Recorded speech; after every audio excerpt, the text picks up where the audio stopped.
Eh bien, nous sommes de nouveau avec vous en ce dimanche 26 avril 2020. Très heureuse de vous recevoir dans notre émission en confinement. Vous êtes chez vous, nous sommes chez nous.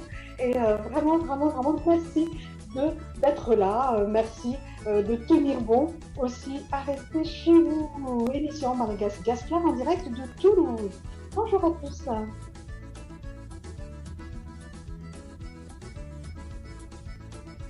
Dia ny kafanina no iarabananareo toklasy tokovavy eto amin'ny fandarana Gasikara mivantana avy eto Toulouse moa zany eto amin'ny internet falzay raisinareo any tokantranonareo any mety any ampiafana ihany koa ao amin'ireo zay maxi eny amin'ny toeram-piasaina ary atao hoe eran-tany maneran-tany satria internet no irasantsika ifampiresantsika sy fankahitansika ihany koa amin'izao fotoan'izao falzay miarabanareo faly ihany koa ordinateur aty.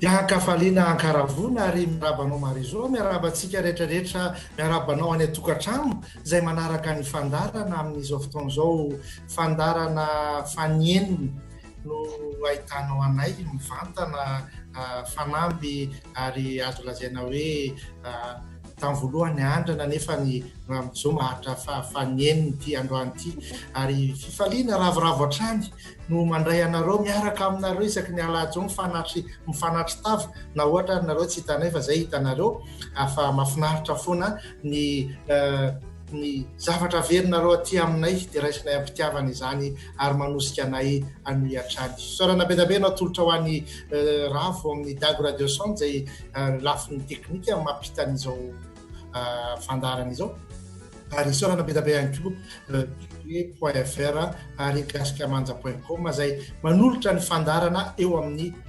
gasikara.com.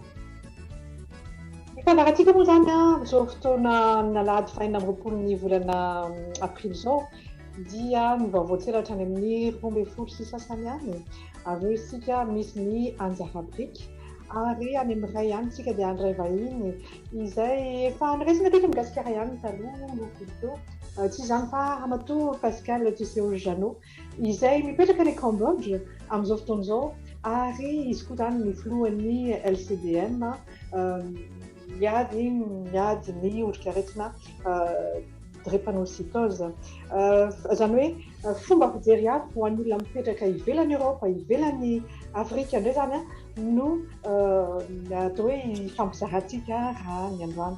Avy eo moa misy ny raha namelan-kafatra zany hoe ina moa ilay namela hafatra ianareo io zany afaka mangalikany rehetra ianao zay mihitsy afaka mangataka ianao afaka mametraka hafatra ianao eo amin'ny page Facebook ny Gasikara raha ohatra hainao zany ary mahafinaritra satria betsaka ny olona mandefa hafatra ao ary ezahana ampitainantsika izahana omenantsika mahafinaritra indray mahita ny teny kely avy any aminareo ho anay na ho an'ny mpieno any koa mahafinaritra. Zay dia tsika zany avy eo amin'ny roa any tsika ano any no misaraka eto amin'ny fandarana Gasikara. Mivantana zay. Mivantana. Zay. Fa afaka mbola enonao izy ao amin'ny gasikara.com.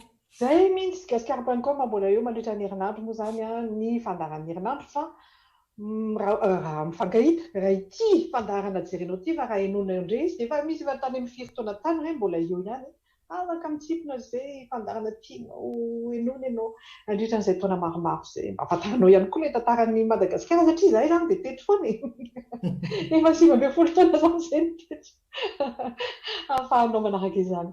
Notre programme aujourd'hui, midi et demi, le Flash Info, suivi du Anzarabrique. Flash Info, mais vraiment sur l'historique du Covid organique actuellement. Et puis, nous aurons à 13h des échanges avec Pascal Tiseo Jano, qui habite au Cambodge et qui va échanger avec nous le quotidien d'un pays asiatique par rapport au Covid, puisque les conditions entre Madagascar et le Cambodge, par certains côtés, peuvent être pareilles, comme ça peut être un peu différent. En tout cas, une approche asiatique. Nous, on vous a amené l'approche européenne, plus l'approche malgache, et puis pourquoi pas l'approche asiatique. Et puis après, vos dédicaces, bien sûr, à travers Facebook.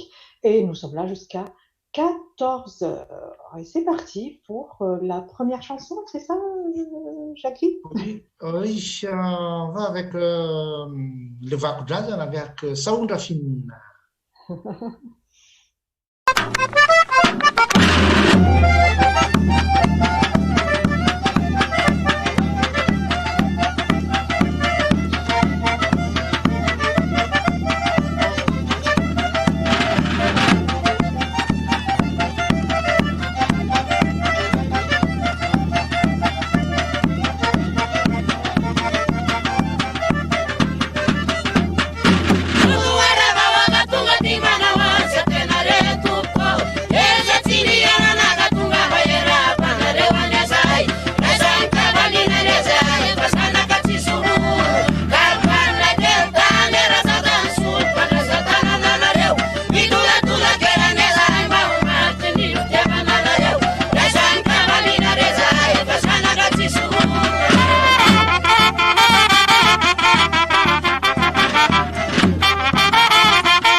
Mikafaliana re zahay ary maritry ny fandraisan-tanareo dia nihirahira no atolotra eo anareo ampitiavana be izany fandarana gasikara izay isaky ny alahady izany dia mivantana amin'izao fotoana izao ary rehefa andavanandro ianao rehefa iny mijanona ao an-trano iny ianao tsy misy atao dia afaka mamerina meno ny fandarana gasikara kopakopa-tanana ao antsika rehetrarehetra izay meno ny fandarana gasikara amin'izao fotoana izao naiza misy anao zany na eto Toulouse izay avaty noana azy na nareo any ivelany Toulouse marobe izy ireo tsy ho voatanisa eto fa afaka miteny nareo satria efa misy mihaino ny fandarana gasikara Madagasikara, La Réunion, koa any États-Unis, any tsy voatanisa fa afaka miteny nareo, afaka manao kopakopa-tanana ho anay koa dia ho lazaina eto hoe zareo avy any an'anana dia manao kopakopa-tanana ao antsika. Ary ny fandarana gasikara dia manolotra anao hatrany ny hira sy mozika ary izay no mandeha onenesitsika amin'izao fotoana izao ho atolotra mpitiavana ao antsika rehetrarehetra hira sy mozika miaraka amin'ny Salomon sy Madame Fara.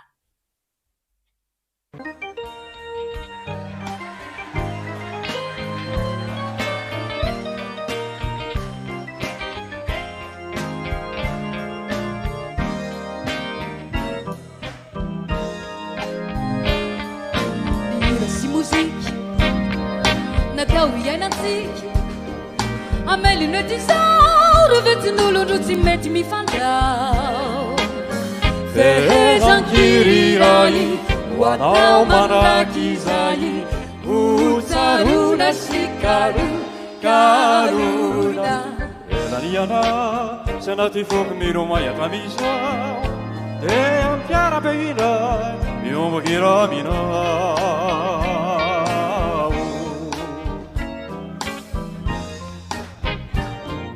mihira sy moziky natao hiainantsika amelona ty zao rovetsin'olondro tsy mety mifandao Ferezankirai wanao manrakizai utsaruna si kaluda elaniana sanati fok miromayatramizao te ampiarabehinay miomagiraminao hira aguanao Uranizau tutulizau Ifosi sana ifaki hiara malisi hiri yari ai hira aguana madapiavi ni arriva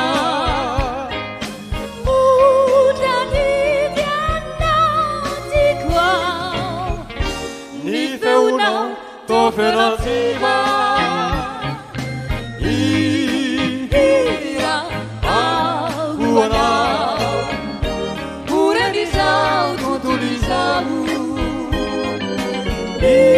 Ifosi sana ifaki hiara malisi hiri yari ai hira aguana madapiavi ni arriva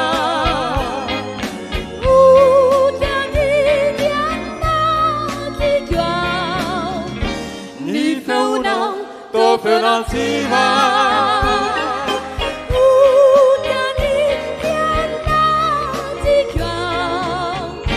Ni feunau tofenantiva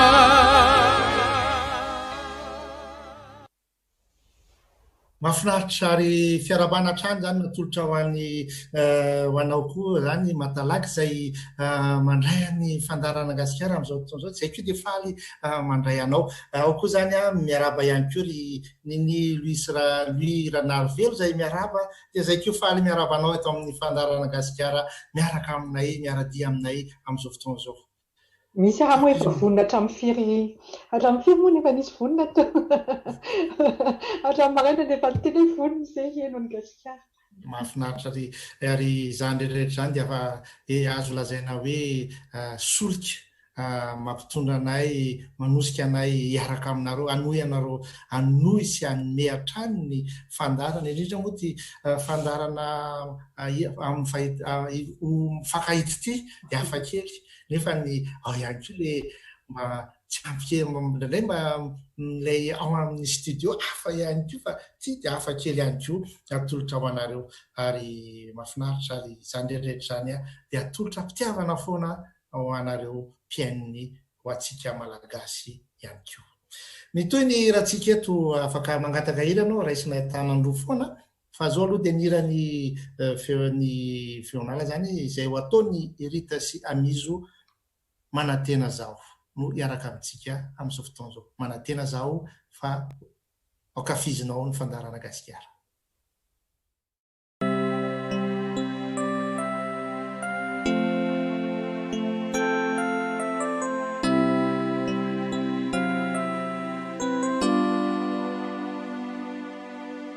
napetrako ampelantanano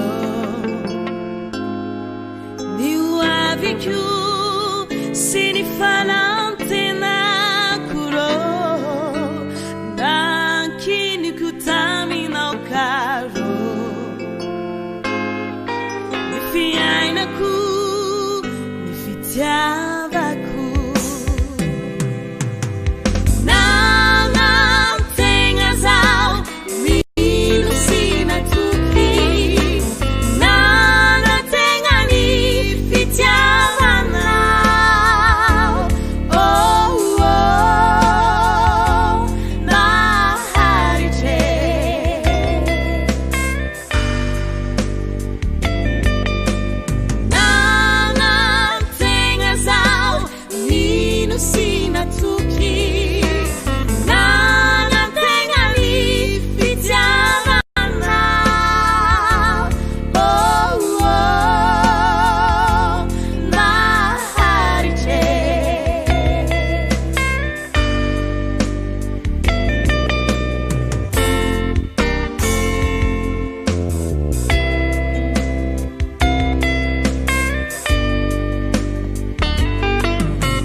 manincho paturui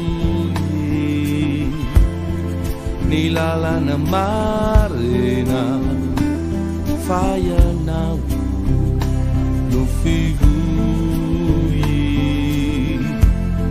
tsy ampivarena ni fosisakio miharatsy fatakuna nyazavana heritiakio no mamatsy mabe fauta mba miezaka mitaka nefa ngelotominy mitana ny famelanao ry mpanjaka no andresy ny ketany satana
mbola eo ampanarahana hatrany ny fandarana gasikara anao re ipaina jaina zany fandarana gasikara zany hafa kely ty satria hitanao koa ireo clip miazay amin'ny hira mandeha ary isan'ny azo lazaina hoe zava-baovao koa zany zavatra hoentina hanomezana tsika fahafapo ihany koa zany rehetrarehetra zany mba ahafantarantsika ay misy an'izany oronan-tsary oronan-peo miaraka amin'izany iry zany. Iaraka kely amin'ny malima marotsirontsika avy alao amin'izay. Zay no iarahantsika eto amin'ny fandarana gasikara amin'izao fotoana izao. Dia miranana.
Tukechakana nova no azafade no no no Ziza le tu vavna fatara nawa Mena chani rewa kama kura anatuna nawa ni Avela wa mini zani Banagaga na ujari Fiski umali E não vai ser que reza jessa Kaya na wita kufari Mas como e famai Mitare mita tukechakana nova no azafade no no no Ziza le tu vavna fatara nawa Mena chani rewa kama kura anatuna nawa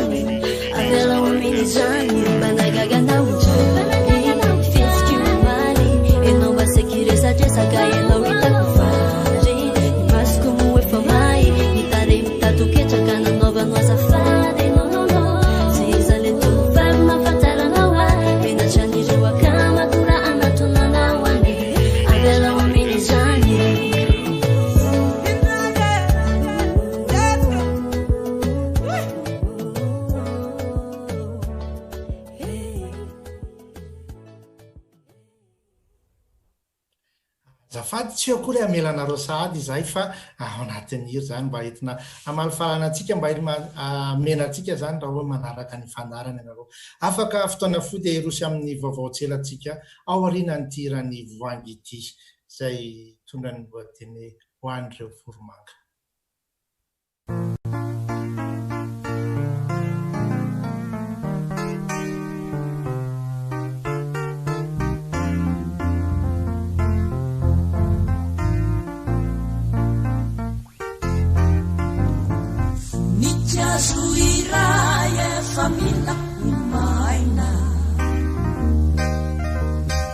manisy sabahita mitisa hitaina miaritany afanana sy miora mikita kanefa tsy misy miotsona fa mbola mirita fanakaza daolo ireo volomanga sari mangina toholo si banga simba yenu itsuni rekalu fayini fakira hafitai nureang teitini cari rewi rafau kanefan sarufi faramai bira wirenuvi ciambakan direo ciambakan matau mitra kalau faini sireu furumaga cari rewi rafau kanefan sarufi faramai bira direnuvi ciambakan direo ciambakan matau mitra kalau faini sireu furumaga ranitauna ujilang kumaina diaga siasi yutisa ritaina nifakusaire feu magareyeta satena savasatu simansi mitueta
Oui.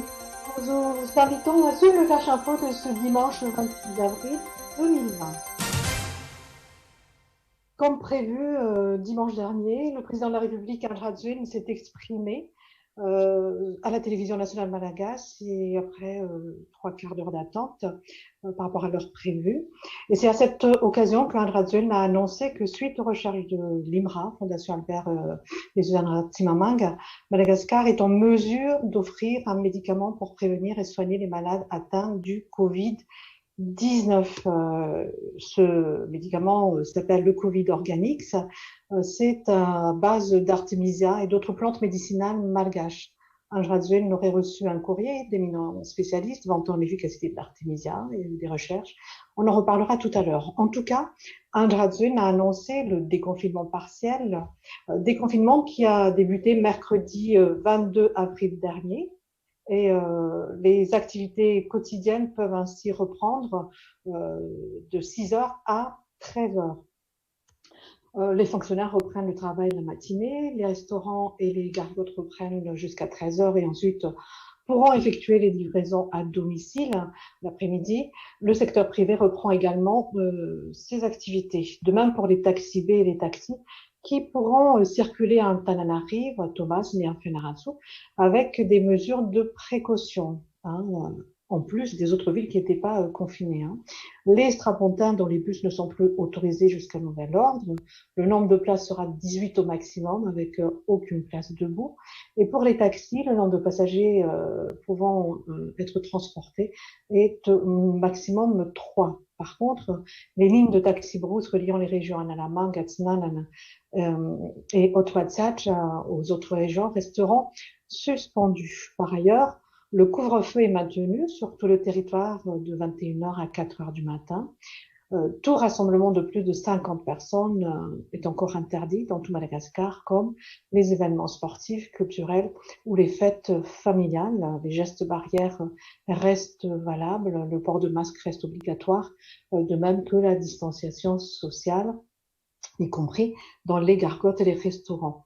Et pour les écoles, les élèves qui sont en classe d'examen reprennent les cours, à savoir les classes terminales et troisièmes qui ont déjà repris les cours mercredi dernier. Et les classes de 7e reprendront demain, lundi 27 avril. Des masques seront distribués gratuitement aux élèves.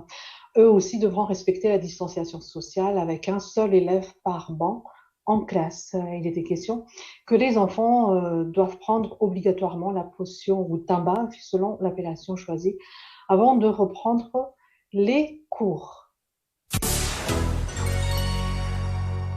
Au lendemain de son allocution, André Rajoelina a procédé au lancement officiel du Covid Organix. Comme dit tout à l'heure, Covid Organix est à base d'artémisia, une plante réputée pour le traitement contre le paludisme. Selon les dires du président de la République, le Covid Organix a été conçu par les chercheurs malgaches de l'IMRA, Institut malgache de recherche appliquée, et avec donc aussi les connaissances sur les autres plantes de la pharmacopée traditionnelle. Le couple présidentiel et les membres du gouvernement présents et le maire de la capitale ont bu chacun une dose de Covid Organix, qui peut être consommé sous deux formes, boisson de 33 centilitres dans une bouteille et en sachet infusion. Alors, médicaments ou remèdes, préventifs ou curatifs, c'était assez le cafouillage général. Alors, des réactions très contrastées à l'annonce de la trouvaille entre guillemets malgache, puisque il y en a qui se sont dit, est-ce que c'est un médicament, est-ce que c'est un remède, sachant que c'est une question de sémantique, mais c'est aussi une question d'explication, puisque c'était le président de la République a dit que ça guérissait le coronavirus, tandis que pour par exemple le DG de l'IMRA, ça fait partie des plantes médicinales qu'on peut pas forcément appeler médicaments qui demandent certaines étapes pour une habilitation. Et que c'est selon donc les recherches de l'IMRA depuis des décennies sur l'artémisia, plus les recherches actualisées par d'autres acteurs tels que des acteurs en Asie ou en Allemagne, combinés avec la pharmacopée malgache qui a donné ce remède.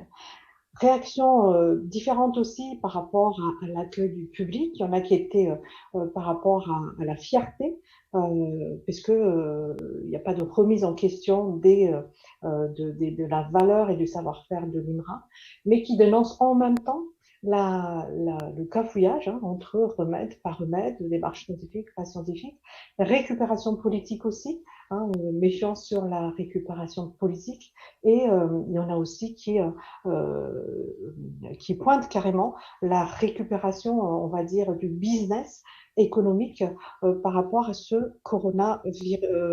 organique-là. En sachant en fait que rien n'a été dit sur les fonds qui ont été alloués à Madagascar pour lutter contre le coronavirus. Est-ce que ça a été donc financé par ces fonds-là ou pas, à hauteur de combien? Qui était acteur? On parle de Bionex, on parle aussi de la maison de l'Artemisia, on parle de l'IMRA, à quelle hauteur était l'aide, à quelle hauteur était la contribution, qui produit vraiment et qui concocte les médicaments. En tout cas, plusieurs jours après l'annonce et le lancement de ce Covid Organics, eh bien, l'information a donc été partagée que pour l'emballage, c'est la société Visa, pour la marque Visa, mais pour ceux qui connaissent, qui se sont occupés, qui ont contribué à l'emballage, à l'embouteillage, on va dire, et au conditionnement en bouteille du Covid Organics. C'est pour tout ce qui était infusion, c'était la société TAF. Polémique aussi sur, par exemple, les codes barres qui étaient sur les bouteilles. Oui, c'est des codes barres qui viennent de France. Et puis après donc recoupement, oui, effectivement, c'est des codes barres avec le sigle, les trois premiers qui désignent la France comme pays du code barre. Mais on sait aussi que Visa a sa société, une partie de sa société en France. Alors, au niveau médical, ça a vraiment fait aussi donc réagir les parents, puisqu'il y avait la fameuse obligation aux élèves de boire la potion, le Tamavi Covid Organics avant de reprendre les cours. On a pu voir des témoignages de parents pour lesquels les enfants avaient interdiction d'assister aux cours s'ils n'avalaient pas la potion. On a vu aussi des élèves qui attendaient pendant des heures avant de pouvoir rentrer en cours parce qu'ils n'avaient pas bu, on leur avait pas distribué la fameuse potion. Et puis, au final, reprécision, mais pas encore claire jusqu'à présent, que non, finalement, ce n'est pas obligatoire de prendre la potion. Toujours est-il que dans la Constitution malgache, l'article 8, il est interdit d'obliger quiconque d'ingérer un produit dont il n'a pas exprimé la volonté, l'accord en tout cas, de le faire. Et pour les parents, donc, ils estiment que c'est à eux de décider si leurs enfants prennent ou pas. Après, on a pu voir aussi l'Académie nationale de médecine qui, dans un premier temps, avait dit que la distribution de produits médicamenteux sans contrôle, eh bien, ce n'est pas acceptable si on doit le tester juste comme ça collectivement. Et puis après, une autre posture, on va dire, qui dément pas forcément la première, qui a reprécisé que puisque ce n'est pas un médicament, mais c'est comment dire, une pharmacopée traditionnelle, eh bien, l'Académie nationale de médecine ne s'oppose plus à son utilisation sous forme de Tamav. Et l'ordre de pharmacie, le président de l'ordre des pharmaciens s'est aussi exprimé en disant c'est une médecine traditionnelle et il faut par contre repréciser, donc selon le monsieur de l'ordre, président de l'ordre de pharmacie, préciser les contre-indications, c'est-à-dire interdite aux femmes enceintes qui allaitent et interdite aussi aux enfants de moins de 2 ans.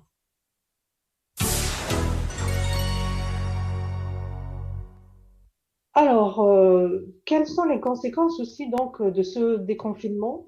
Les églises, dans un premier temps, autorisent donc les rassemblements, mais avec des conditions, on va dire, pour certains.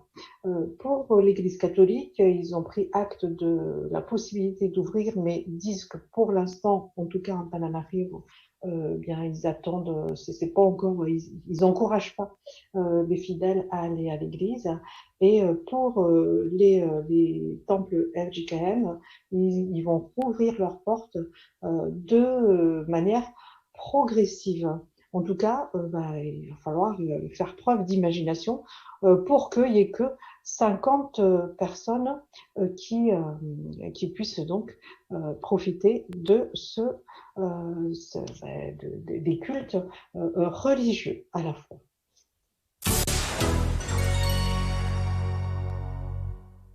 Donc là, en dernier lieu, comme ça a été dit tout à l'heure, dernier épisode donc de cette fin de semaine, la commande de 2 pays africains qui auraient commandé donc le coronavirus, le Covid organique, pardon, comme ça.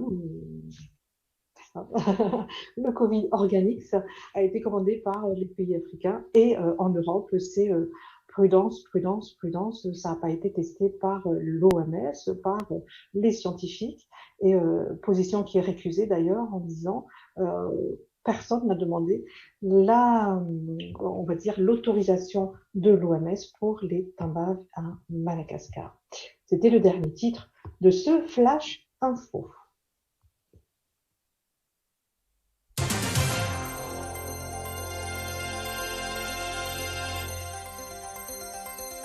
C'est le Flash Info de ce dimanche 26 avril 2020. Merci de votre fidélité.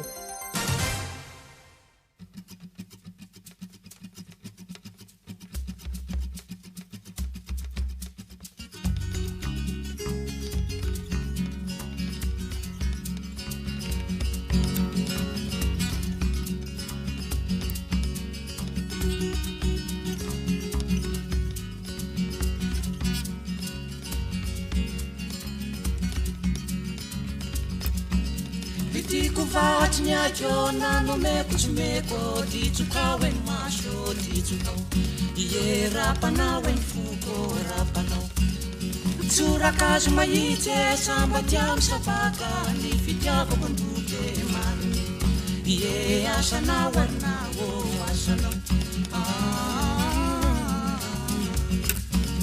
ni fila tsini titi kutambita ni filu tsinandala kusangi sangi Fanafane fatsinandai tine iya wo fulungisa tsinandai rano Fanafane fatsinandai tine iya wo fulungisa tsinandai rano Ni fila tsinititi kutambita Ni filu tsinandala kusangi sangi Falambu tsinavavire iya wo vanukulan mande mude Falambu tsina voafide iya wo panukulan mademude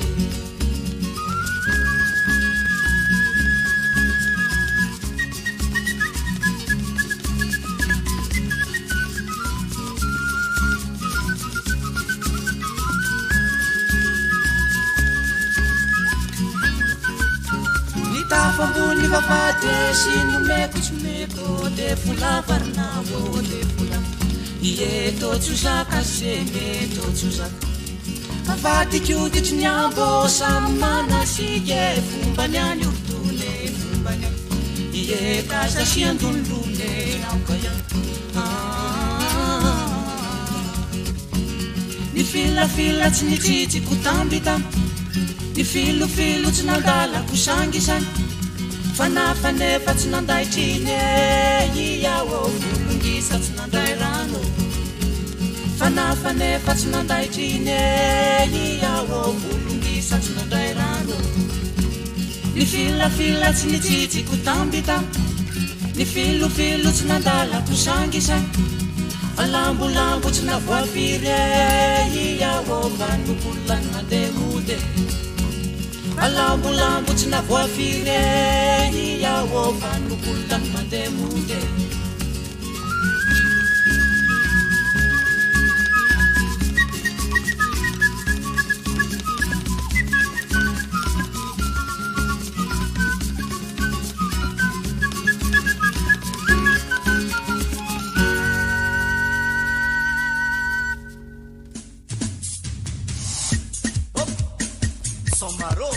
Gascar.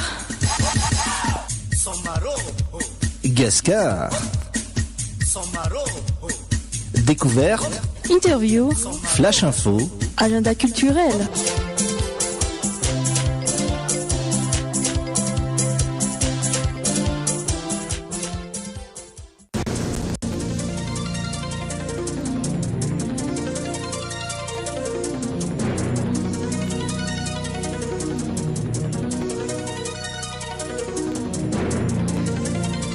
Anjara Brick.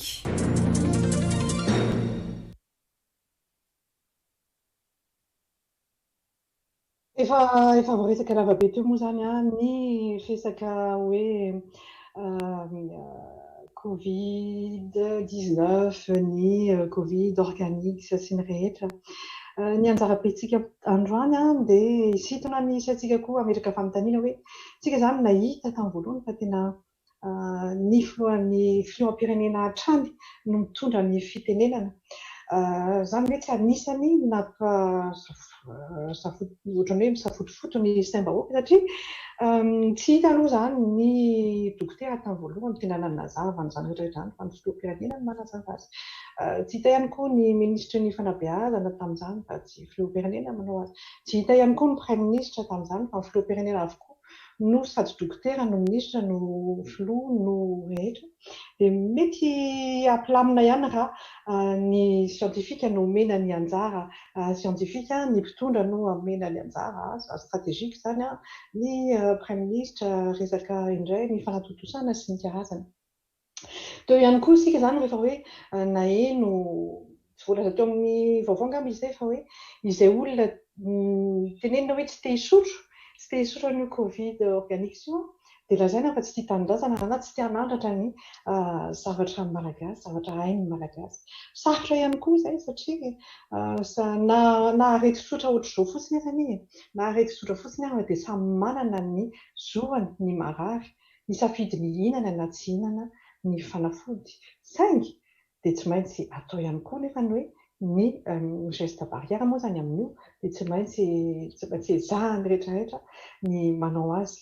Misy amintsika koa moa zany dia tonga ihany koa dia ohatrany hoe mamaky na miaino na mitsara arak'izay masotsivana ny aminy fotsiny ihany fa tsy miezaka mieritreritra ny masotsiva ny olon-tsasany hoe mety tsy voatery nge ilay olona olon-dratsy manao an'ilay izy fa mety resaka tsy fahaizana, mety resaka tsy fahalalana, mety ohatray ka indray isika malagasy ihany no mifanenjika malagasy ange zao misy zany ny fahaizana malagasy efa tsy izoviana amintsika intsony ny imra ohatra tsy atao ampiakatra ny tambavitsika tsy atao ampiakatra ny tambavitsika ny hoe itsika indray ny ifanditra sy ifamono eto zany amin'ny resaka hoe ahoana ny tokony ifampifandraisana ny lahatra amin'ny fahendrena fa tsy amin'ny hoe ianao zany tsy tia tanindrazana, ianao zany fomba ny rajoely, ianao zany fomba ny ravalomana, ianao zany marina tokoa ohatra mbola mahita olona manao propagande ianao amin'izao fotoana izao fa tsy tena hoe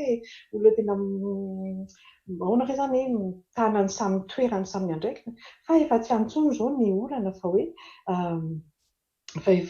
ahoana ny ezaka hiatrehana miaraka amin'ity coronavirus ary marina tokoa fa ny fanjakana tsy afaka hita mihitsy izy hoe ay dia vita zany tompoko ny fiboana fa dia mandana daholo na zao message te hiaza dia aza miasa intsony izay tsy aza fa izay tsy manana in'iny natolotra anareo amin'ny fiarovana anareo amin'ny aretina. Tsy maintsy izy nanolotra zavatra ho antsika amin'ny resaka fitsaboana raokandro moa zany no hitondra anazy ity raha izay fotsiny mitenen'ny filoha efa mety mba ampy any fa tsy afaka tsy miteny izy hoe fa nafody tena katraka be izy ity na tena horesika amin'ity izy fa zay fotsiny fa dia mety efa mba nampy aminy antsika rehetrarehetra dia zany mba teny atsipy ihany koa iny hoe afaka maka amin'ny toerany tsirairay hoe tompoko amin'ny andraikitra sahariny avy ny olona mba hampilamina ny sain'olona hoe rehefa sientifika amin'ny teny dia mety mba tsara kokoa eny izy raha resaka sientifika amin'ny teny eny raha resaka indray koa fiarovana malagasy dia ny filoham-pirenena mety ho eniny olona kokoa raha resaka indray koa fandaminana raha amin'ny prime ministre mety ho eniny olona kokoa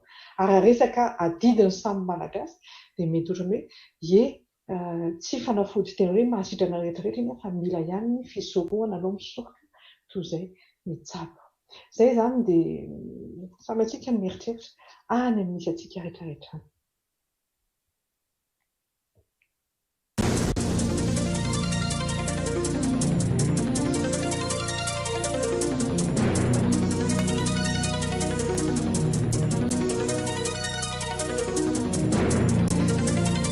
Anjara briky zaratsika eto ny hira vao mafana be vao vita andro maraina ny Gottlieb moa zany asa raha tadidinareo resaka Joana tamin'ny herinandro dia somary ataony atsika n'izy ity aloha zany tolotra ho anareo amin'izao fotoana izao. Azao fandeha mbo manala azy kely manala azy dia manao vasovaso fa tena zavatra amin'ilay ho an'laty tantarany Joana dia somary mamaky tono kely aloha zany amin'ilay fahaizina be pisa plus 95 fa dia ity zany le izy ary aloha zany mbo sady mbo atolotra amin'izao le miboka atrany zao raikitra tonga dia alefa fotsiny dia atao eo izay mapety azy jerijery kely ato andraindray mijery mosy ao azy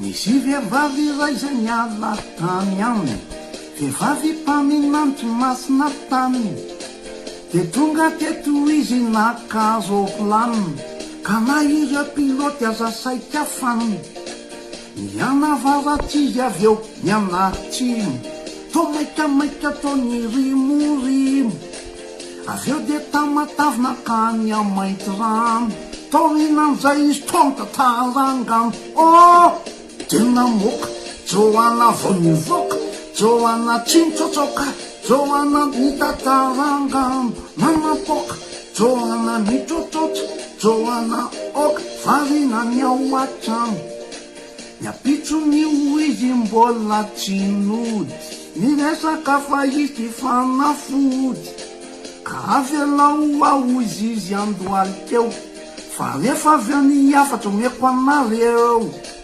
nitatara izy avy atrany nahita zavatra to mpaminany fa izy aretina izay mahery ka ianareo gasy aza taitra dia nitsotra Joana vao nivoaka Joana nitsamboamboatra Joana nitatarangano nanapoka Joana tsintsotsoka Joana oka varina ny ato an-trano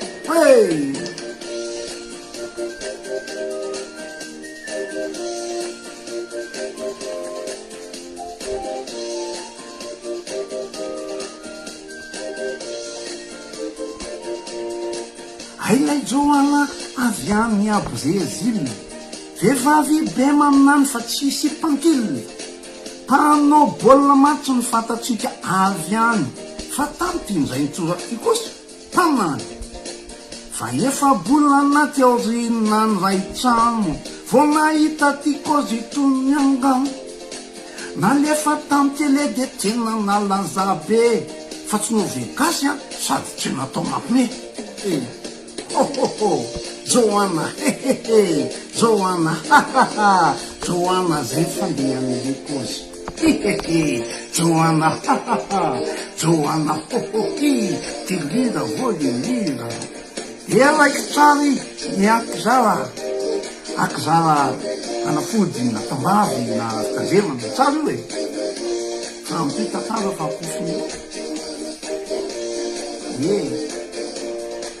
de raiky tsara iny akizara tambavy nahazo dolon-jalasy anabavy ny akizy ny lehibe atraminy jinoma atraminy zazokombena azo konsomo de mandeha ny tatasika ny tanàna ny potsa tele de misotro ro madamo fa mety ho tratra dolona amboana ambony fa ijoana efa afaka ny fony tsisy itsony joana afaka ny fony joana tsitrarony joana ny tanàna ty naminany joana ny tomany joana za atona kafi tsisy itsony joana tsy mitsoka joana ny popoka joana ny tanàna ty naminany joana ny tomany joana atsanzany za aloaloana pity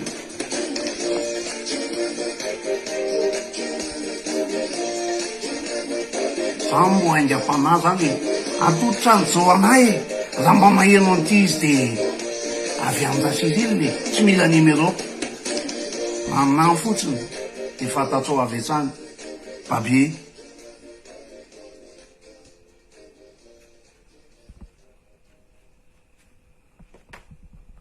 amin'ny Gottlieb Johanna Cyril ny Gottlieb zany niara-ny hira tamintsika teo anolotra hira ray isika alohan'ny arahana miresaka amin'ny Pascal Tuseo Jeannot amin'izao fotoana izao asa iny ray ny hira miandry antsika ao ravo e mahaleo isekitry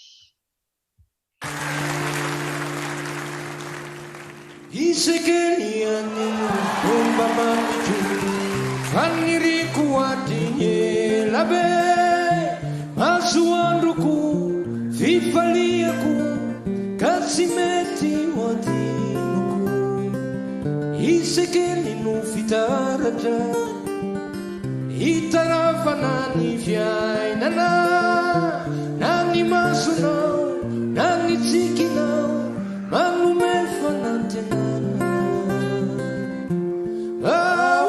sare atakombani undana yantsunani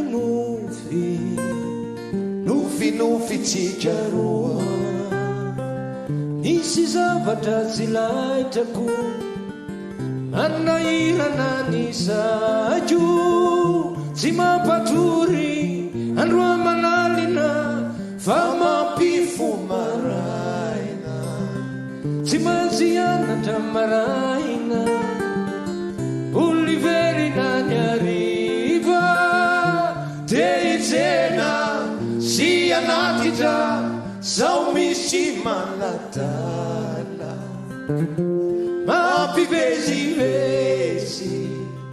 Ianau sinifianarana Efani fianana Sivita mi fitiavana Isekeli neva si fuggio Nate mampizalivona Yenanu vulana Yenanu kitana Faniluni fugu Isekeli nova sekreku Sila zaitwaniza niza Anabuaraku Anurataku ira vavau Tovu nijazu Ulawela mawalazu Ilai fitiavaku Ni fitiavaku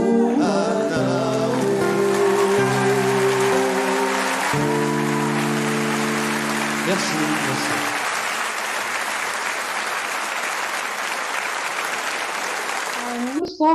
Nous sommes là, toujours dans l'émission Malagas Gascar en direct de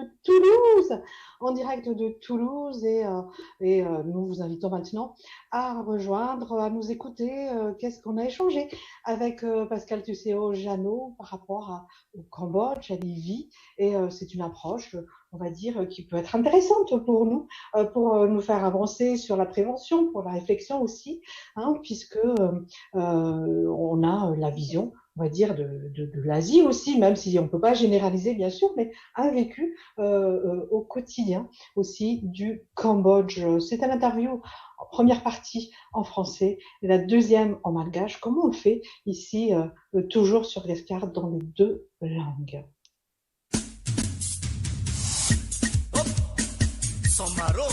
Gascar.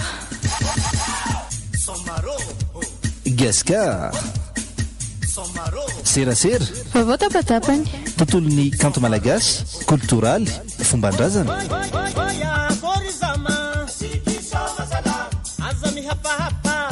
Gascar.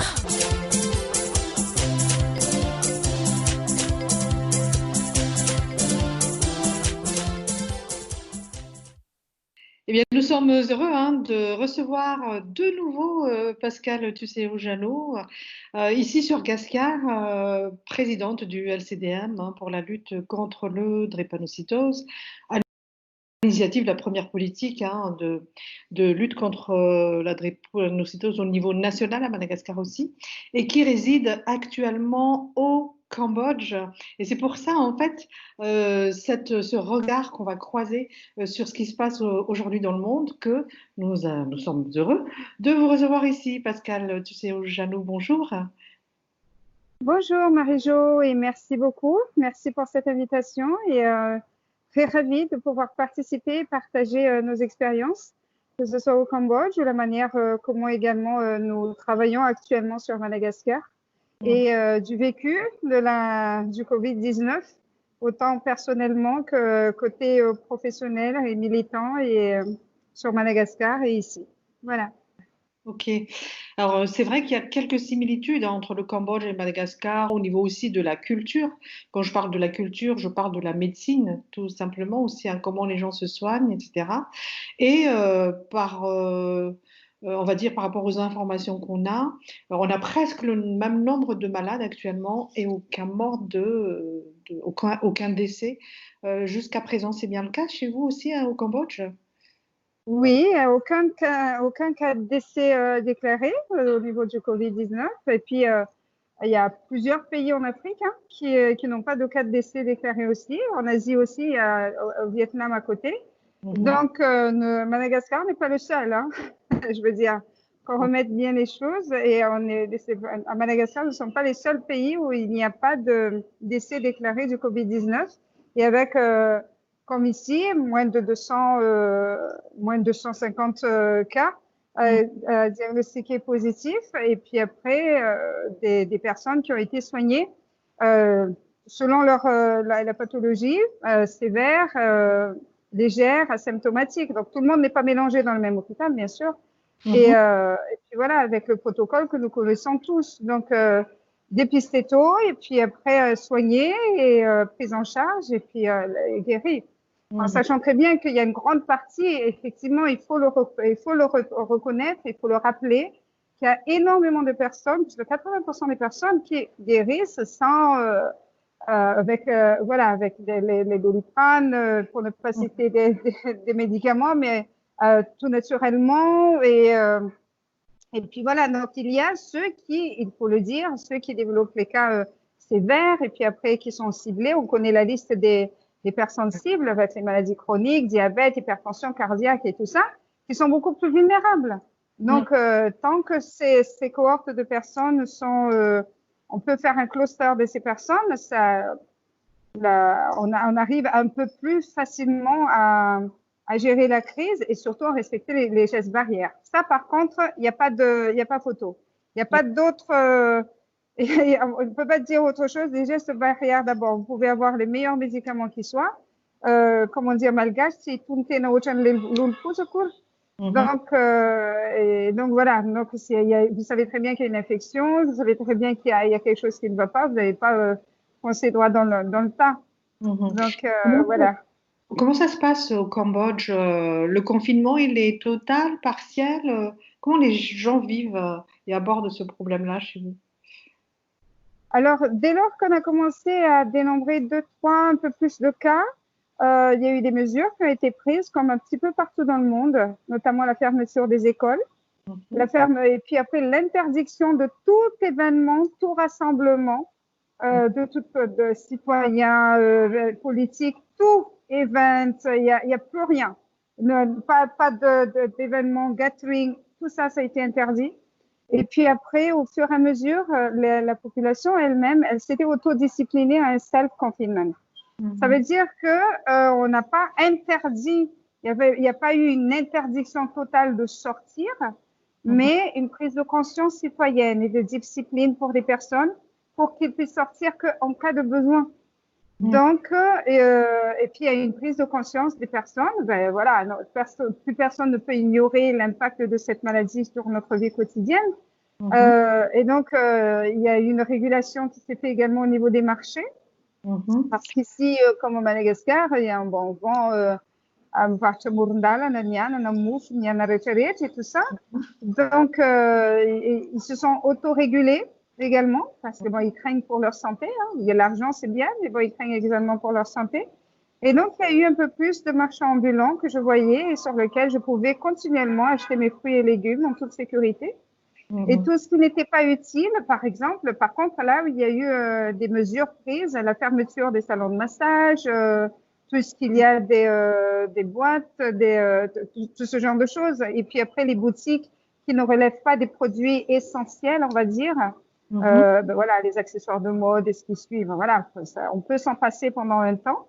Et donc, ceux-là, ils se sont fermés. Donc, effectivement, ça a un impact un petit peu sur l'économie, forcément. Mais ils ont trouvé une petite compensation où également les personnes ici c'est comme au Madagascar, vous savez, quand vous avez le mari fait un travail et la femme fait autre chose, ou alors il y a une partie de la famille qui ouvre une épicerie, donc ça se complète forcément. Et donc tout ce qui est ils souffrent au quotidien parce qu'ils vivent aussi au quotidien, ils vont gagner leur vie au quotidien pour certains, mais absolument. C'est cette complémentarité des métiers des uns et des autres qui font que, de la femme et du mari peut-être, qui fait que, comme à Madagascar, ils arrêtent certains métiers, mais pas d'autres, c'est ça? Voilà, absolument. Donc, il y a énormément, il y a d'autres familles qui sont lourdement impactées, bien sûr, mais il y a une solidarité qui se fait.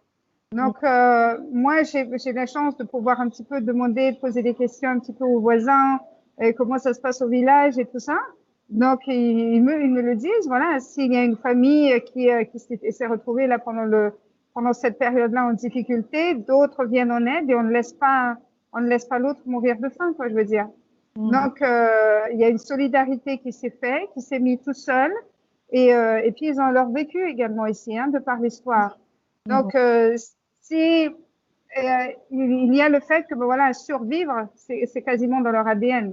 Donc, apprendre à survivre et puis après, surtout se dire, ben voilà, c'est un temps, ça va passer, mais pendant ce temps-là, comment vivre avec? Et donc, vous êtes obligé, du coup, de faire travailler le système D, comme ils ont toujours réussi à le faire, pour ne pas se laisser vaincre par un événement qui passe. C'est vraiment ça. Ça va passer. Et donc, il y a un sacrifice à faire. Le sacrifice n'est pas seulement au niveau national, mais tout le monde le sait en plus que c'est au niveau mondial. Donc, on se sent moins isolé. Donc, c'est cette manière-là, dans cette démarche-là, de se dire, si on s'y met tous, eh ben, ça va passer très vite. Un mois par rapport à 12 mois, par rapport à 5 ans, c'est rien. Donc, ça va passer, c'est un sacrifice, ça va passer, mais il faut s'y mettre. Et donc, c'est comme ça, en fait, qu'on a vécu. Et l'école, les enfants, ils reprennent pas l'école? Comment ils font en fait? Donc, il y a eu la fermeture d'école, mais là, depuis la semaine dernière, il y a le ministre, donc le Premier ministre a sorti un décret que bon voilà, il y a les écoles privées, publiques ne reprennent pas, donc ils vont rester fermés. Et il y a eu des mesures qui ont été prises parce que bon voilà, on dit qu'ils sont asymptomatiques, mais ils sont des vecteurs. Donc les enfants, très souvent, eh ben ils développent pas les formes très très graves de la maladie. Il y a eu quand même certains, parce qu'on connaît certaines pathologies qui ont favorisé que, mais il reste quand même ces vecteurs-là. Et il faut prendre soin. Les enfants sont l'avenir de nos pays, n'est-ce pas?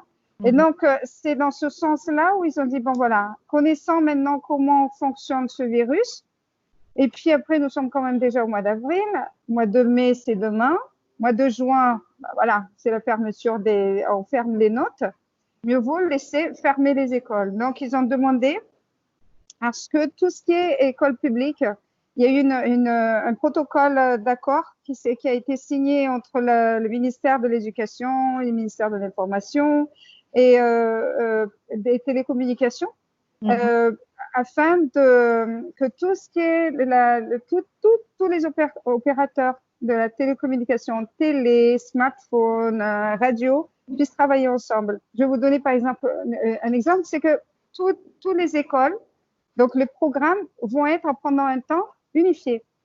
Donc, une chaîne va dispenser les cours de telle classe, une autre chaîne, un autre niveau. Et donc, pour une fois, donc voilà, dans ce sens, il a dit, pour une fois, la ville et la campagne aura un même niveau. Ils vont apprendre qu'est-ce que c'est, d'apprendre les mêmes choses et donc l'équité. D'accord. Et quelque part, ça a appris quelque chose. Et donc, puisque tout le monde n'a pas accès à Internet ni au computer, donc soit c'est la télé, soit c'est la radio, soit c'est le smartphone. Mais tous moyens de communication ont été utilisés. Et ils vont donc respecter certains horaires de manière à ce que ce soit comme à l'école. D'accord. Et donc, et pour tous ceux qui seront légèrement décalés, parce que bon voilà, les niveaux n'étaient pas pareils depuis la rentrée, ils ont leurs livres. Donc, il y a également une mise à disposition des livres. Et donc, pour que les personnes puissent avoir accès et qu'il n'y ait pas d'année blanche. Et on demande forcément, comme j'ai dit tout à l'heure, il y a des parents qui sont allés à la maison. Et depuis quelque temps, moi, je rencontre mes voisines et elles réapprennent à lire, elles découvrent au final les leçons. Donc là, c'est un moment de partage. Et donc, vraiment prendre cette opportunité-là. D'accord. Et moi, ce que j'ai apprécié, c'est cette expérience que vont vivre ensemble, ville et campagne, sur le même pied d'égalité. Ça, c'est, voilà. Est-ce qu'eux, ils ont aussi la culture des plantes médicinales qui se soignent avec les médecines alternatives? Comment ça se passe là-bas? Parce que, bon, voilà, c'est l'Asie, hein, aussi. Ici, oui, je pense même qu'il dépasse de loin, hein, Madagascar, au niveau des plantes et de tout ce qui peut aider à survivre. Comme j'ai dit tout à l'heure, l'Asie et le Cambodge, ils ont leur histoire derrière. Et donc, vous essayez, vous testez, et quand ça vous tue pas, c'est que ça peut vous nourrir, insectes compris. Et donc voilà, au niveau des tisanes, donc moi j'ai découvert plein de choses ici, sur lesquelles je ne pensais même pas que voilà, ça sert à ça. Moi, je sais déjà qu'au niveau certaines tisanes, des feuilles qui guérissent et tout ça sur Madagascar, j'en connaissais, mais ici j'en découvre encore d'autres. Et donc voilà, donc ils l'utilisent énormément. Mais il garde quand même derrière l'oreille le fait que bon voilà, la tisane a un temps, mais si on veut aller dans le curatif vite, ils savent quand même prendre l'automatisme des comprimés et suivre les conseils du médecin. Et puis après, moi, ce dont j'avais demandé également, parce que quelquefois je les vois avec des ventouses et puis des marques, mais vraiment énormes, comme si on les flagellait. Et donc ça, c'est aussi une coutume qu'ils avaient ici, ils mettent du vinaigre ou de l'ail et puis après ils cisaillent un petit peu pour faire sortir la fièvre ou alors ils fouettent un peu dans le dos. Mais quand ils le font, ils connaissent ses limites, mais ils préviennent quand même certains médecins. Donc voilà. Mais bon, ça peut arriver hein, que la même culture que chez nous, on force de soigner les méthodes de grammaire à la maison et on arrive un petit peu une extrémiste quoi à l'hôpital. Donc ça, c'est une culture de partout dans le monde. Mais après, le tout, c'est de pouvoir l'utiliser à bon escient et sage. Je vais continuer en malgache, hein, puisqu'on est sur Gascar, on est toujours dans les deux langues. Pascal, tu sais, au Janou, Zania, les Cambodgianoso, Raftinam ten fouille, Inantena ilaina, Yetinam ti arretinti, Tuetsaina, Vesa, Rafkaj, Vesa, Tukterapita PV, Zansa, In, Rani, Faptana, ni Cambodjasi, Madagascar, Sotuljoran, Nutserina, Fizarana, notre équipe, ça. Les Yézanois, dia hoe mitovy daholo aloha ny fepetra rehetrarehetra maneran-tany. Ity lazaina hoe geste barrière ity n'aiza n'aiza misy atsika, n'aiza n'aiza misy an'ny hoe vao misy an'ity Covid-19 ity dia tsy afa manoatra amin'io aloha. Izay aloha zavatra voalohany. Faharoa manarak'izay dia aretina izy io. Ny midika hoe aretina, dikan'izany dia eo mitsabo. Ary tokony any amin'ny mpitsabo sy ireo expert momba ny aretina izay ananantsika maneran-tany na any Madagasikara aza no manana ny teny farany momba ny hoe ahoana fitsaboana an'ilay aretina zany. Dia ny tsara foana ny hoe mianatra amin'ireo lesoka sy ny zavatra tsara, ny zavatra vita, ny zavatra tsy vita any ambadibadika any. Dia tsy ilaina intsony ataoko angambany hoe ny lahara-pahamehanana amintsika ohatra betsaka, légion. Tsy hay intsony hoe inona no atao lahara-pahamehana. Dia aleo angambany hoe raha amiko aloha raha mijery ny zavatra rehetrarehetra ako dia ny zavatra anankiray tena hoe ny fanabeazana, ny toe-tsaina sy ny fanabeazana. Sarotra lamina matetika tsika, sarotra lamina. Ary izay ilay niteneniko hoe mampitaha ny firenena aty sy ny any sy ny zavatra hitako aty ny hoe discipline. Raha ohatra ka hoe tsy eo ilay fanabeazana satria betsaka ny olona tsy nahita fianarana aty fa eo ilay discipline, mora lamina dia moramora kokoa manaraka zavatra avy eo. Izay aloha, izay indrindrindrindra. Ary ilay toe-tsaina. Ity toe-tsaina tia kely, sady hoe tia kely, sarotra lamina, dia zavatra iray tenenina tonga dia be menimena, dia tsy hita intsony. Misy fotoana indraindray tena ilaina hoe tsara mifananatra, na lehibe na ny kely, afaka mifananatra daholo tsika. Dia amin'ny teny vaiko hoe bon, on n'a pas la science infuse. Ary ny olona faly mianatra hoe tiako ilay mianatra satria tsy haiko ny zavatra rehetrarehetra, reny no tenenina hoe bon, on ne cesse d'apprendre. Et plus on apprend, plus on s'émerveille et plus on s'enrichit. Zay angamba tiako apitaina angamba raha ohatra ka. Pour conclure, en français et en malgache, on sait aussi que vous êtes présidente du REAL, des pays d'Afrique quelques pays d'Afrique sur la drépanocytose, lutte contre la drépanocytose. Comment ça se passe dans les pays d'Afrique? Vous avez des nouvelles d'Afrique? Comment ils font face dans ces pays-là, la Mauritanie, Burkina Faso, etc. Est-ce qu'on peut partager aussi des expériences africaines, asiatiques, malgaches? Oui.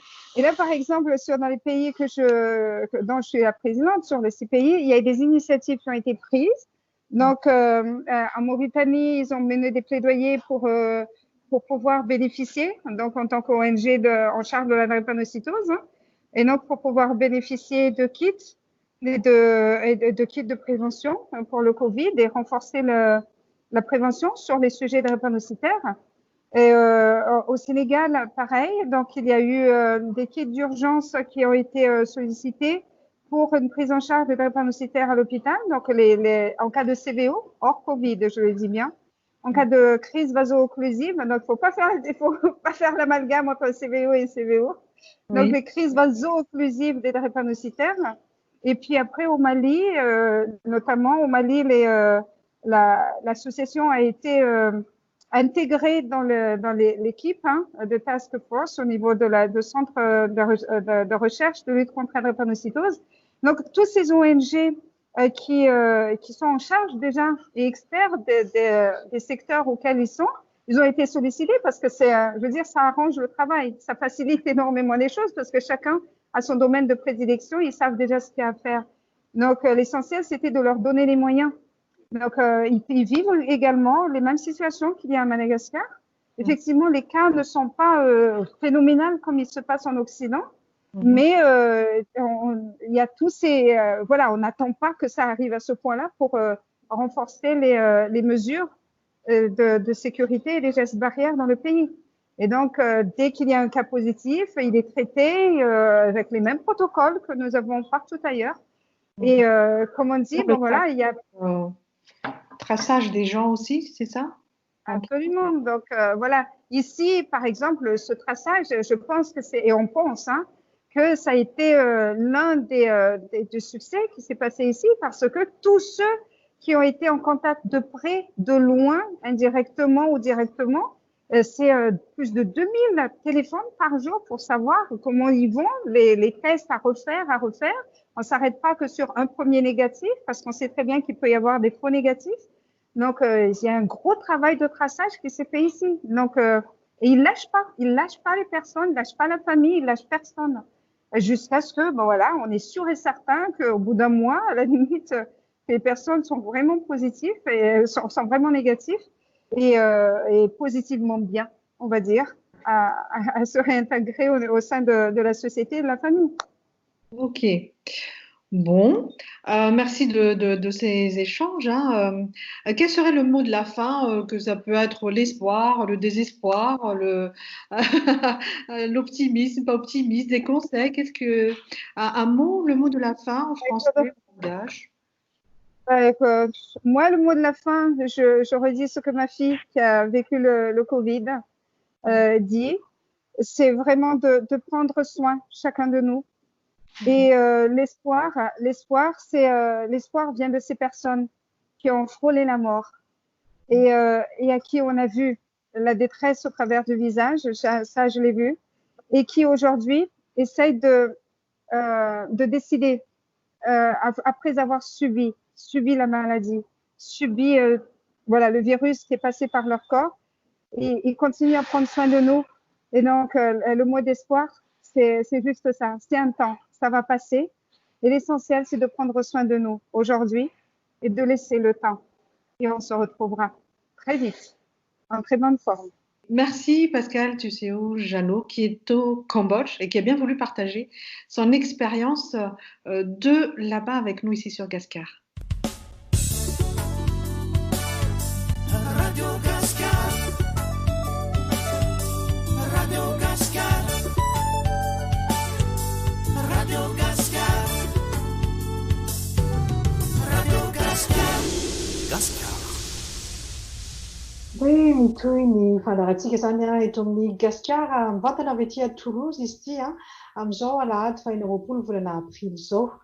Teo moa fizarana niarahana tamin'ny Pascal Tuséo-Janot toizantsika zany araka izay tratry mba andraisantsika ihany koa moa zany izay traike fa na vaovao na hevitra tsara avy amin'ny tany samihafa izao-tsika dia iaino hira vaovao ihany koa izay notosahan'ny artista avy any avaratra any zany momba ny coronavirus ihany koa.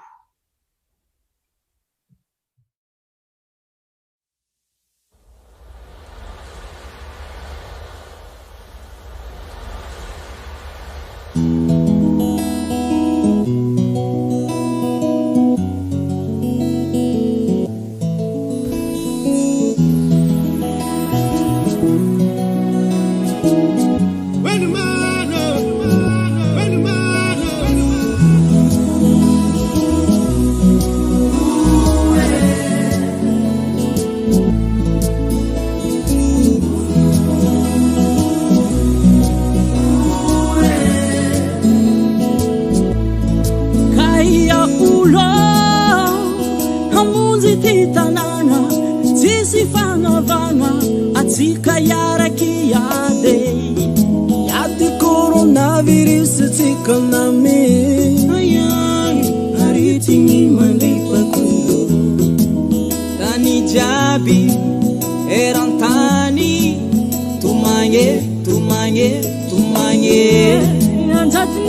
magna anorana mangaza manga dokutera tenga no Bisi chazo waza anya tanga pitabo alumi suru katu zai mitabo oh lo pitabo bom nangela no atanga due cara melungano yeah so simple simple so simple simple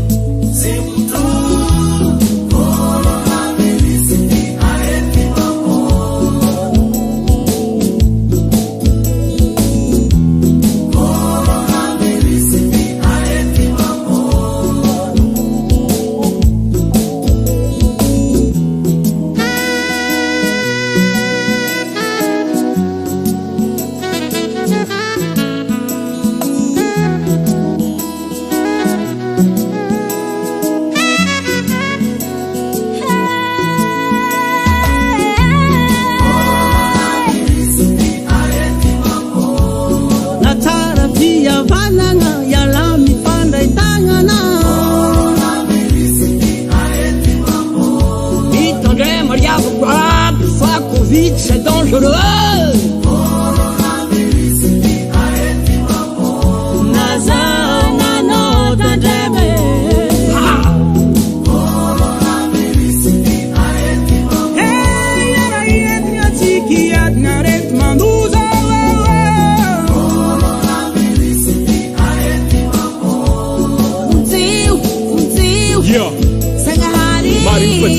Miada miratsy tamasy fa raty tsy angano olona ripadripany fanalevigna antanandafo fa maro anao kofa epaka fakajo monomonaigna fitokoagna tragno magnaraka fepetra jabo zay nambara fa maomba anao zakamoke manasa tagnana amy savogno fa tiana tsokoregna maso ndray koro tsy mivorobory mba tsy fatoborony io tsy mifidy fanao kaza mitorogno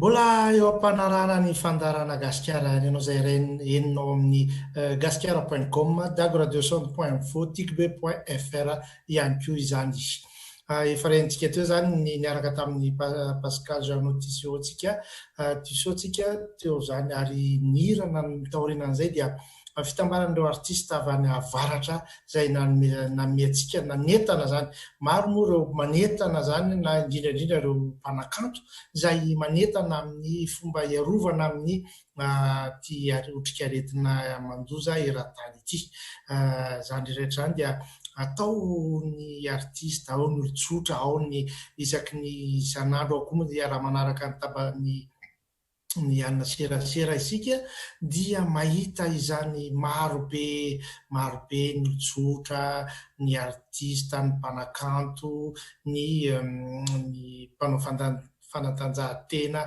maro izany zany rehetra zany dia entina brosiantsika anaraka ny fepetra zay tsy maintsy arahana iadina amin'ity otrikaretina covid-19 ity fandarana gasikara dia mitoy ary manomboka izao dia anolotra ireo hira namelakafatra eto amin'ny fandarana gasikara tsika anomboana izany dia avy any alarenao manolotra ho antsika rehetrarehetra mpiain'ny fandarana gasikara ho an'ny mpanolotra ihany koa ary ny fianakaviana manontolo fetson'ny kampoty avy any larenao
Nufiani sise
Des dédicaces, la chanson suivante est pour Delphine et ses collègues de hier, qui reviennent de hier où elle a été confinée avec tous ses collègues, donc, dont des malgaches du porte-avions Charles de Gaulle.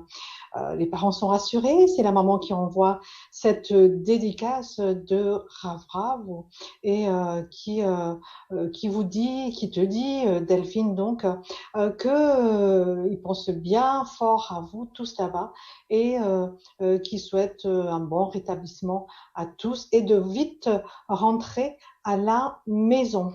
Rav Rav de Mike Davis.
Natungava nel tomo si sramarbe, semta mitady afaliagna zay mitady soa zay mitady fitiavagna zay mitady vaovao mafaly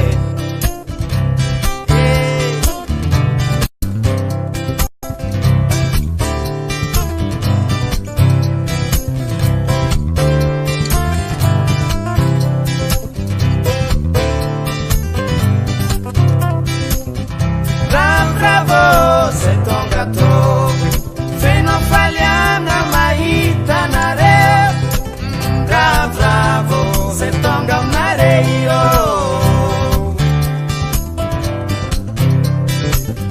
bravo se tonga to feno faliana mahita nareo bravo se tonga nareio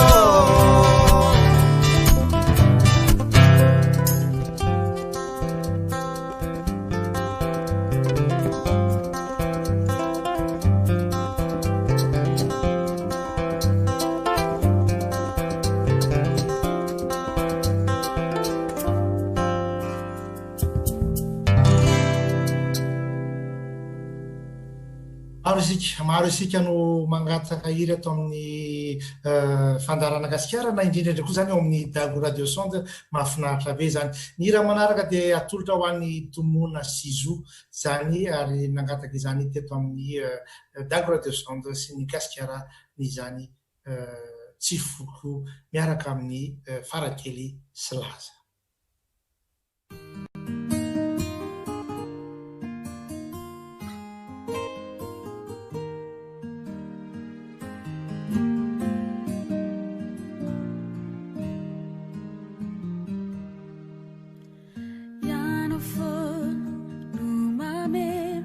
Fiainako tontolo tô tsy misy ny fotoana tsy animbonako anao na ny atoandro na ny hariva ndrindra mofa ny alina feno anao ny fiainako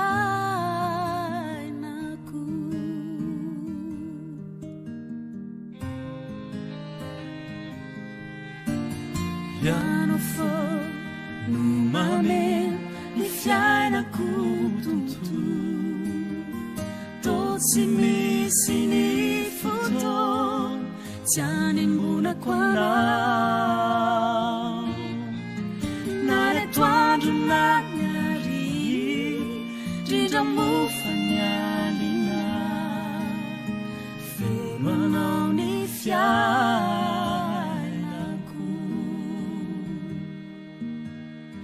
embona tsy mety ho ritra tsy anapataperana mipololotra tsy hay toay sasakanana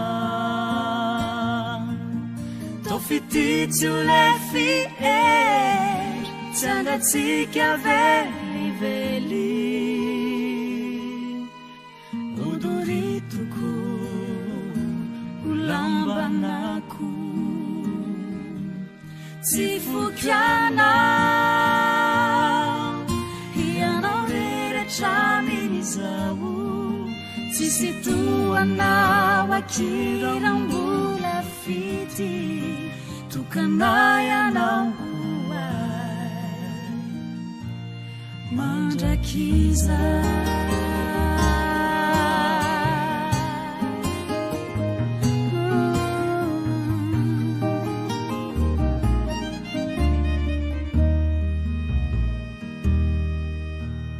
Nirikao no mameno ny foko sy ny sary tô tsy misy ny fotoana tsy atsiarovako anao na ny atoandro na ny hariva na matory na mandeha lasanao ny foko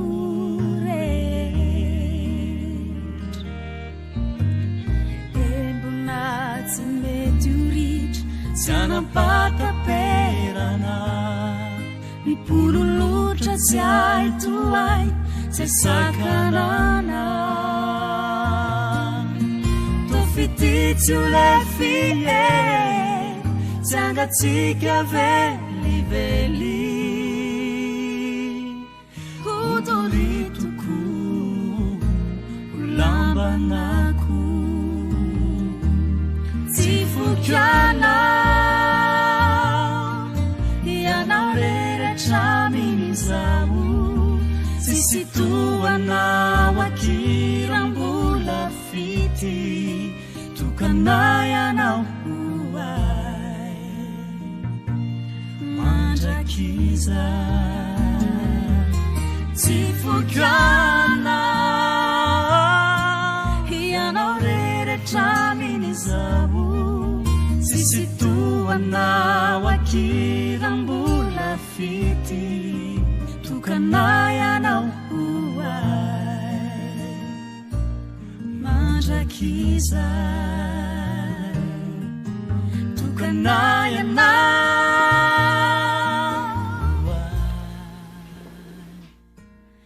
mandrakiza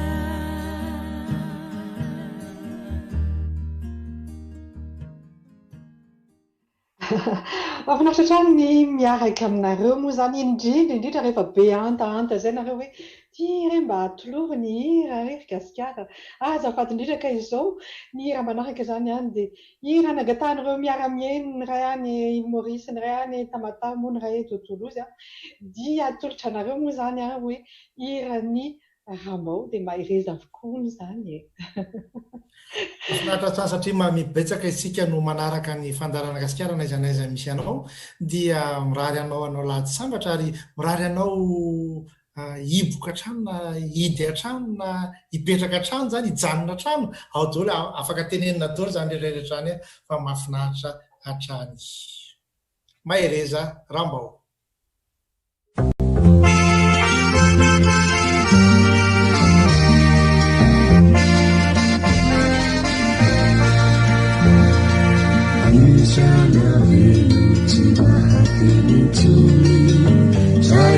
Bubuka ni funi Jai mangina fulamina Chari tulufalina Manirisari Fisanu janitani Diununa chanatani Tefana petani tontara Jaina shari tatanya fara Zangambanu fita Ifavushirajani Vitaka fisari Nakashunitani Anyadurai uwafi Hamali faganau Anu mifiti fau Supatu yanau Kami fatau China Baci jari jantinaya Diutam teraka bukua Fauni jadi yang wisua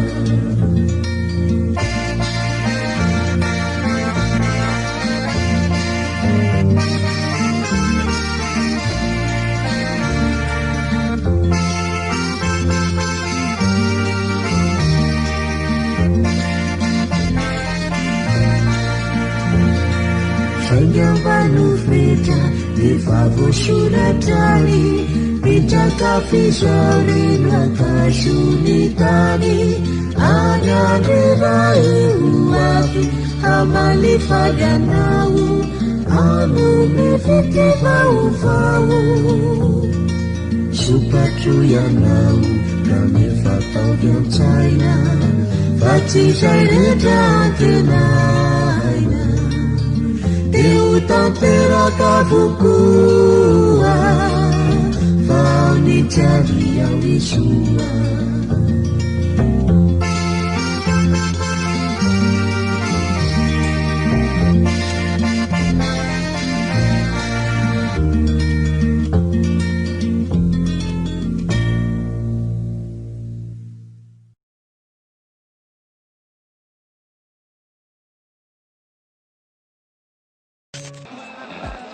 tapi tanyaanmu moa zany dia dia amin'ny fanomezana fahafapoanao no tena imasoana eto Madagasikara misaotra ihany koa ho an'ireo izay manaraka n'aiza misy anao eto an-tany zany sy manome ihany koa izay hevitrao momba ny hoe nanao ahoana ny resadresaka teo niaraka tamin'ny Pascal José manao ahoana ny fandaharana mahafinaritra teo zany araisina tanandro satria izay moa zany dia izay foana filamatra teto nandritra ny 20 taona hoe rehefa misy azo atsaraina dia atsaraina rehefa misy lesoka dia ekena fa ny tanjona dia ifampizara sy ifamnasoa hatrany. Marina mihitsy izay alohan'ny andresantsika ny ireo antso maro isan-karazany zany dia tsara marina fa dia sika dia manolotra hatrany foana ireo izay azo lazaina hoe fijery fomba samihafa fa tsy hoe olona tokana na hoe izay rery no hiteny eto dia amin'ny fomba fijery nefa tsy maintsy mba mijery ihany koa fomba fijery hafa ary fomba izay hitanay fa mampandroso ary manatsara ny fiainantsika malagasy na fampandrosoana ny Madagasikara izany. So tsika dia roso amin'ny azo lazaina misy antso zany misy filazana kely filazana antso alefantsika aloha le famantarana na izany aza dia amin'izay mba petrapetraka nareo vao hieno azy sa ahoana zay mihitsy lasa anirany famantarantsika.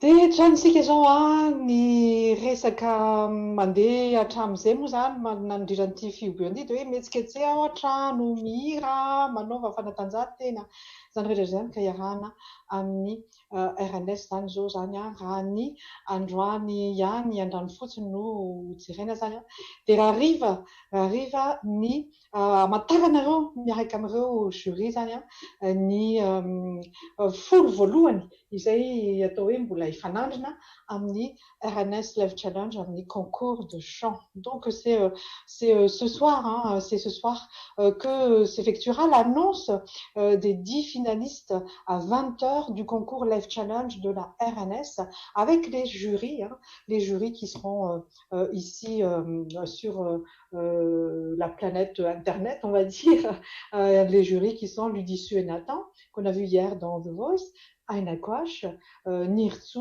et Tue the Kid.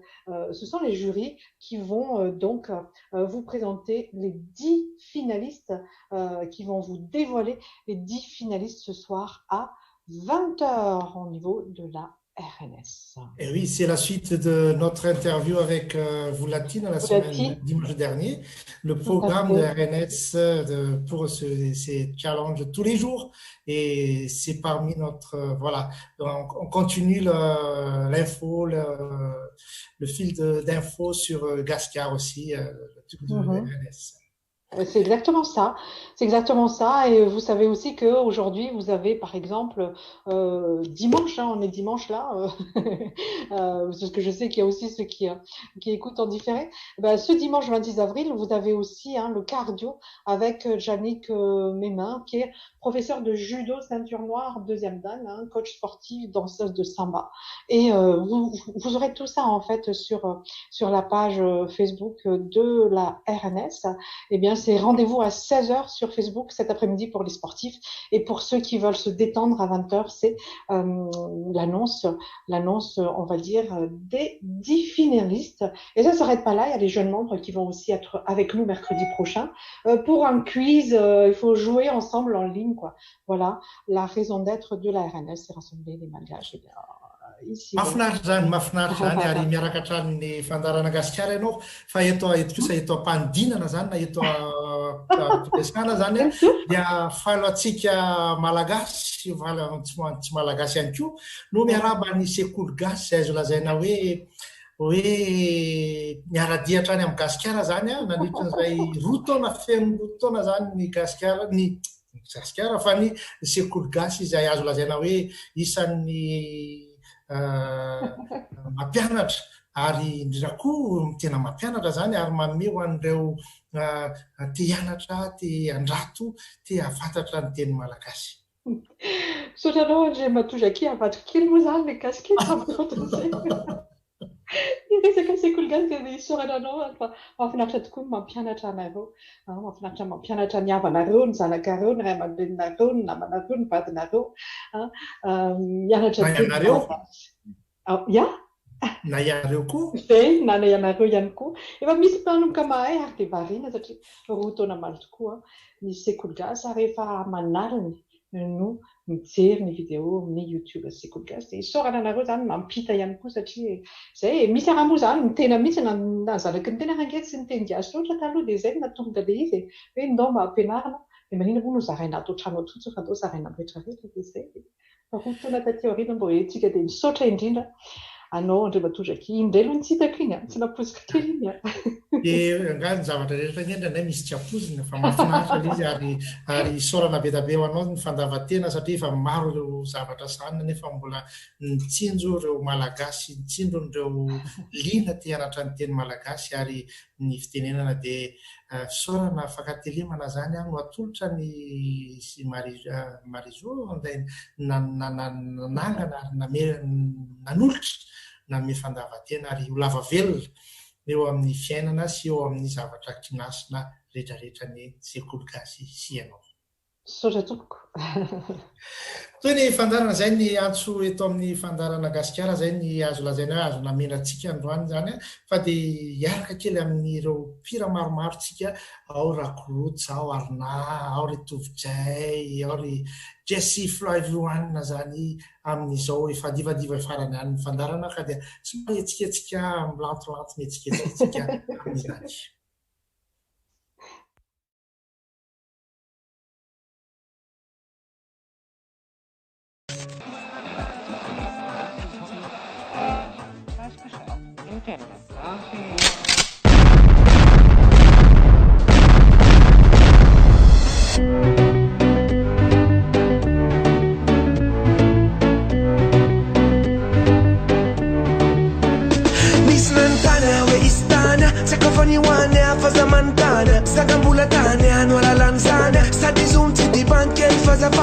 Faneso non ti le smarle fa le bebe fa tu ane amre non vule ti matti non vuoi na deve poco spe kai le fanane a posti per sule tania la la la la rambasta ka conosco te faglia la la la la di che senti che tu e non sarà fana famiglia no canto ma ne fa no sa ane fumo idi se no te siana siana siana siana.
Raconte-nous quelque chose ou fais des blagues.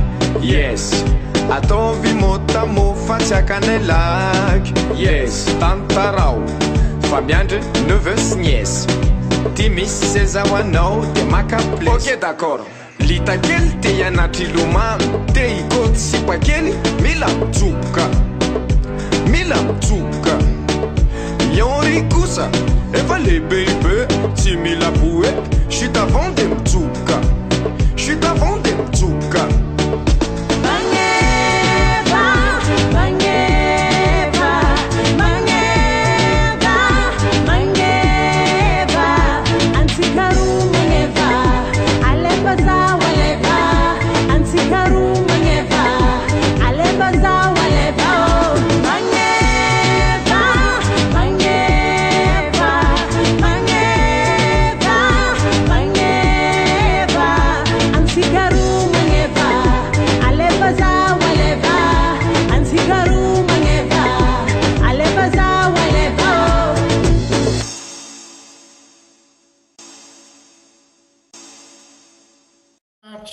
mahafinaritra daholo zany rehetrarehetra zany solana betabe nareo no manao fanamariana zany ary eo manao j'aime ary maro izy ireo misy vitsivitsy ho tantaraintsika ho tenenina amintsika eto ao zany ry Retsivery ao ry Elza ao ry Vero ao ry Élisée ao ry Andriatahina Andasy ao ry Elena marobe tsy voatanitsako makasitraka anareo amin'ny zany afaka manao j'aime nareo afaka manao asu j'aime na hoe rêveko mba hainao moa le hoe rêveko amin'ny Facebook satria misy teny gasy amin'ny Facebook j'adore les j'adore zany les cœurs c'est les cœurs asio bedabe asio fody bedabe mafinaritra nareo mafinaritra ary misy izy ireo maro izy ireo ato amin'ny na koa zay manaraka ny YouTube zany ao koa izy mametraka afatra kely toy an'ry Rasobe Vanitika zany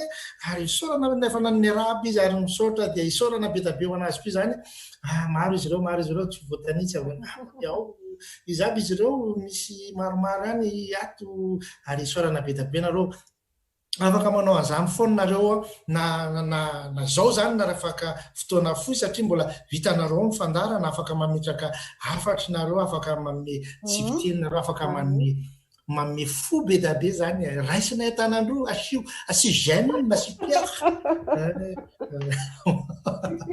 mafinaritra ary itony anankiray dia nira manaraka zany dia rahatsaika efa voninao izy io irany Tiakoraka ary izy ty dia nangatahany Matalaky ary efa tolotra Matalaky sy Zolo zany izay mihaino tsy tapaka ary manino moa zany mianime zany hoe manentana anay ato ambadika ato zany amin'ny isaky ny alahady maname fanamariana isan-karazany ary afaliana ary mafinaritra hatrany zany ka dia atolotra ho anao Matalaky sy Izoly namana tena namany Tiakoraka dia manaova lahady sambara tompoko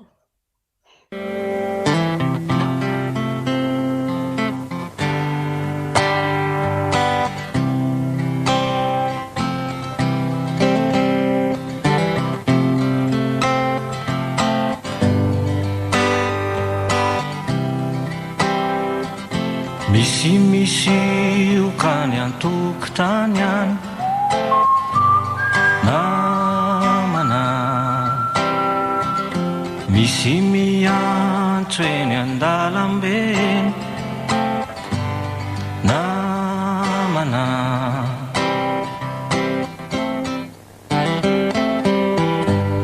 naman'ireo tena namana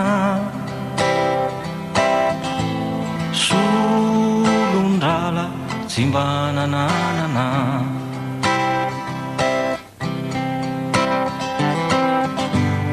naman'ireo tena namana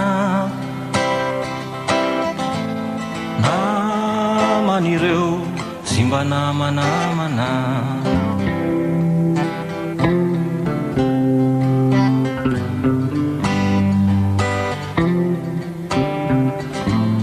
tantaranao ny zava-manjo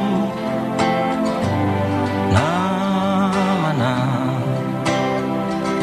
mampahery sy mampitraka ny lo namana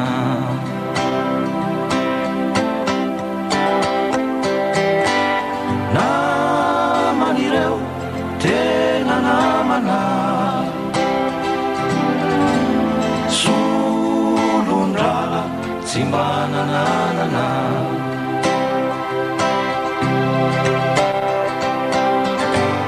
naman'ireo tena namana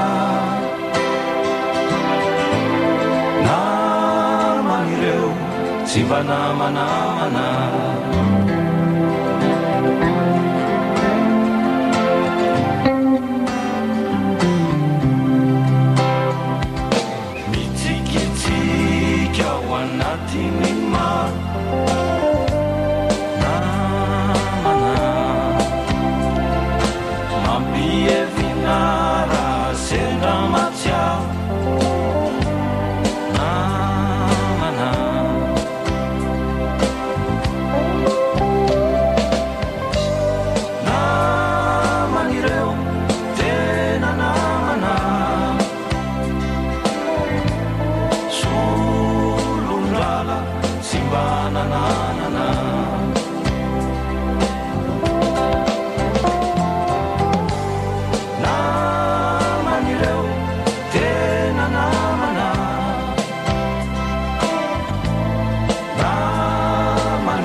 dia efa divadiva farana ny fandarantsika amin'izao fotoan'izao ary mbola betsaka no manoratra zany tondrianitra zany dia hoe makasitraka ao ny ary makafy ary makatelelatsika eto amin'ny fandarana gasikara amin'izao fotoan'izao maro izy ireo sorana be dabe anareo nanaraka ny fandarana gasikara amin'izao tolakandro zao ny fanrinay dia ho samy salama tsara itsika mba ionandray amin'ny heriny amin'ny alady marobe izany ary hoy izay tao mpamaranana hoe tandrovy ny fahasalamana, tandrovy ny elanelana, tandrovy ny fahasalamanareo ary samy lava velona isika mianakavy ka dia mirary alady sambatra mirary herinandro sambatra ho samy tahin'Andriamanitra daholo tsika jiaby. Veloma tompoko lahy, makasitraka tompoko vavy, mijanona hatrany.